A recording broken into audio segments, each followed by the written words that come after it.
गाजियाबाद के एआईएमआईएम के प्रदेश सचिव ने बिल को बताया मुस्लिम विरोधी। सरकार की मुस्लिम समाज को परेशान करने का लाया गया है बिल।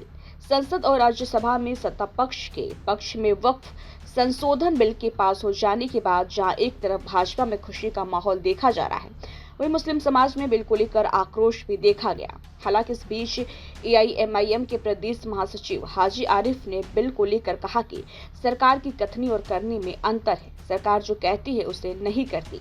जैसे सरकार ने बिल संशोधन को लेकर कहा कि 2025 के बाद की वक्फ संपत्ति पर अधिकार सरकार का होगा, तो वही उससे पहले की संपत्ति पर फिर बिल लाने की क्या जरूरत थी। तो वही उन्होंने कहा कि जब वक्फ संपत्ति को लेकर कमेटी गठित होगी तो उसमें हिंदू मुस्लिम समाज के लोग शामिल होंगे।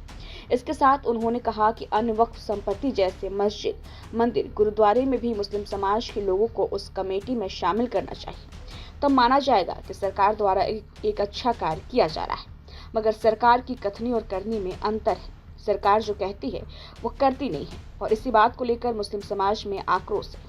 सर, आज सरकार की तरफ से वक्फ संशोधन बिल राज्यसभा और संसद में पास हो गया है, जिसका मुस्लिम समाज विरोध कर रहे हैं, तो आप क्या कहना चाहेंगे?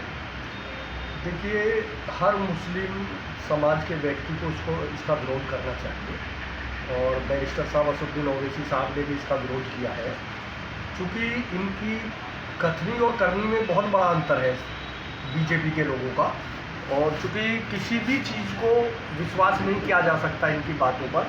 जिस तरीके से बताया जा रहा है कि इसमें कुछ संशोधन हुआ है और 2025 के बाद भी जो संपत्तियां होंगी वक्त की, तो उनमें जो है कलेक्टर साहब को शामिल किया जाएगा या गैर मुस्लिमों को शामिल किया जाएगा।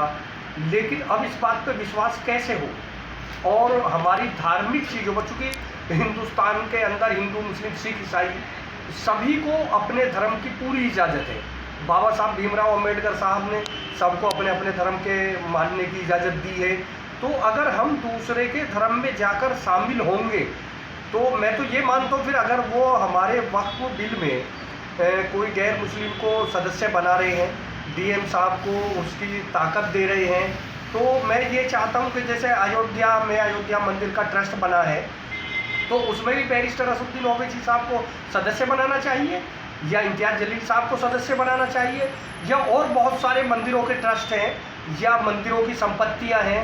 ये तो कुछ भी नहीं है, इससे कई गुना ज़्यादा मंदिरों की संपत्ति है, तो उसमें भी मुस्लिम सदस्य बनाने चाहिए।